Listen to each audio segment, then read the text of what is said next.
उस रात शहर के सरकारी अस्पताल के एक अंधेरे वार्ड में एक जवान लड़का आखिरी सांसें गिन रहा था। उसका शरीर बुरी तरह कमजोर हो चुका था।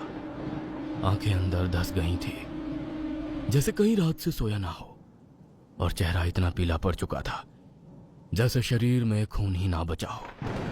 डॉक्टरों को समझ नहीं आ रहा था कि आखिर ये बीमारी है क्या, लेकिन उसके शरीर को देखने वाला हर इंसान देख पा रहा था।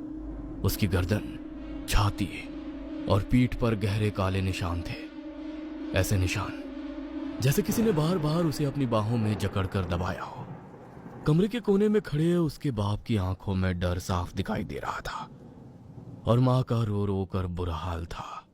मैंने कहा था उस कोठी से दूर रहने को। हाय मेरा बेटा, मेरा बेटा, कोई से बचा लो, मेरा बेटा। तभी यश की बंद होती आंखें अचानक खुली। उसने कमरे के एक कोने की तरफ देखा। उसके सिवा किसी और को कुछ भी दिखाई नहीं दे रहा था। यश के होठ कांप उठे, जैसे वो कुछ कहना चाह रहा था। तुम फिर आ गई। उसी पल कमरे में एक बहुत हल्की मीठी खुशबू फैल गई। खिड़की के पास लगे पर्दे अपने आप हिलने लगे, जैसे किसी ने अभी अभी वहां से गुजरकर उन्हें छुआ हो। और फिर यश के होठों से एक आखिरी चीख निकली। इसके बाद उसका शरीर एकदम ढीला पड़ गया और डॉक्टरों ने उसे मृत घोषित कर दिया। लेकिन मरने से ठीक पहले यश की आंखें उसी कोने पर टिकी थी। ये कहानी तब शुरू हुई थी जब यश अपनी गर्लफ्रेंड जिया के साथ एक होटल में बैठा खाना खा रहा था, और उसे बिल्कुल भी अंदाजा नहीं था कि उसकी जिंदगी कुछ ही दिनों में हमेशा के लिए बदलने वाली है। कब से तुम्हारा सारा ध्यान केवल खाने पर है? अरे एक बार मेरी तरफ भी तो देखो। क्या तुम भी यश ऐसे लोफड़ों जैसी हरकतें मत किया करो प्लीज। सीटी क्यों मार रहे हो? इसमें क्या है? आओ अच्छा एक सेल्फी लेते हैं, मैं अपने इंस्टाग्राम पर डालूंगा। यश जिया की तरफ आगे बढ़ता है और उसके कमर पर हाथ रखता है, लेकिन जिया तुरंत यश का हाथ झटक देती है। मैंने तुम्हें कितनी बार मना किया है यश कि मुझे ये सब पसंद नहीं है। कितने लोग आ जा रहे हैं, ऐसे चिपका चिपकी अच्छा लगता है क्या? तुम कितने बोरिंग हो यार जिया। गलती कर दी मैंने तुम्हें अपनी गर्लफ्रेंड बनाकर। सीटी मत बजाओ, आंख मत मारो, कंधे पर हाथ मत रखो, यहाँ मत छुओ, वहाँ मत हाथ लगाओ। तुम क्या भजन करने के लिए मेरी जीभ बनी हो? वाओ, तो तुम सिर्फ यही सब करने के लिए मेरे साथ रहना चाहते हो? तुम कुछ करने दोगी तब तो करूंगा। यश की बात सुनकर जिया नाराज होकर वहां से चली गई थी। उधर यश भी गुस्से में अपने दोस्तों से मिलने निकल जाता है। रात के 11 बजे। नालायक, घर ही क्यों आता है? बाहर रोड पर ही सो जाया करना। छुट्टियां क्या हो गई, घर में पैर ही नहीं टिकते हैं साहबजादे के। कमरे में आकर यश ने जल्दी जल्दी कपड़े बदले और बिस्तर पर लेट गया, लेकिन उसकी आंखों में नींद का नामो निशान नहीं था। रह रहकर जिया का हाथ झटकना उसे याद आ रहा था। अचानक उसे पास के कमरे में माँ बाप की बात करने की आवाज सुनाई देती है। सुनिए जी, क्या फिर उसी कोठी के चक्कर में गांव जा रहे हैं? मैं कहती हूँ छोड़िए ना। अरे शहर के कुछ लोग खरीदने को तैयार हुए हैं। अगर ये सौदा हो गया ना तो हमें बहुत बड़ा फायदा होगा। फिर करोड़ों की प्रॉपर्टी पड़ी हुई किसी काम आ जाए तो उससे अच्छा क्या होगा? लेकिन फिर भी मुझे लगता है बंद दरवाजे के पीछे जो है उसे क्यों बाहर का रास्ता दिखाना। जाने दीजिए ना।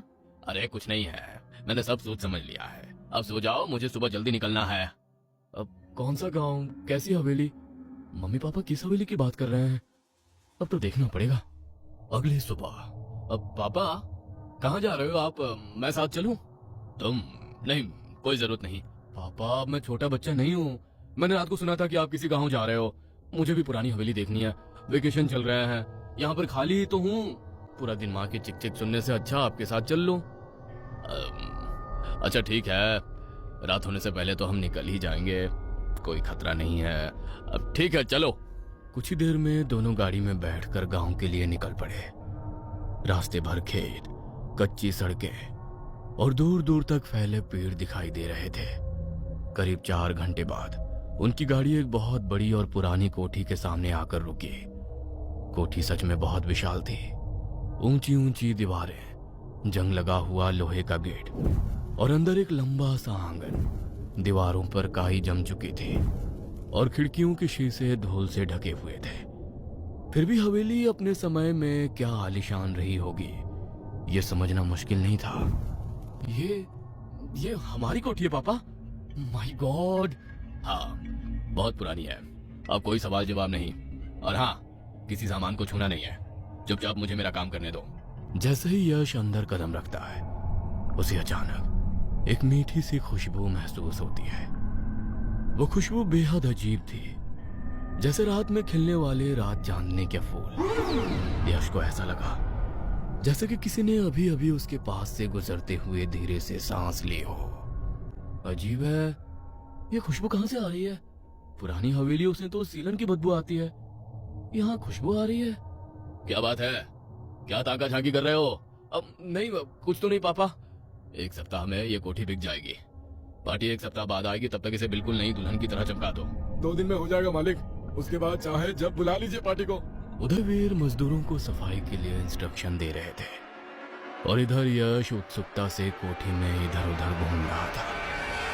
अचानक उसे ऐसा लगा जैसे ऊपर वाली मंजिल की खिड़की में कोई खड़ा है। उसे एक औरत की धुंधली सी परछाई दिखाई दी। यश ने आंखें मलकर फिर से देखा, लेकिन अगले ही पल वहां उसे कुछ दिखाई नहीं दिया।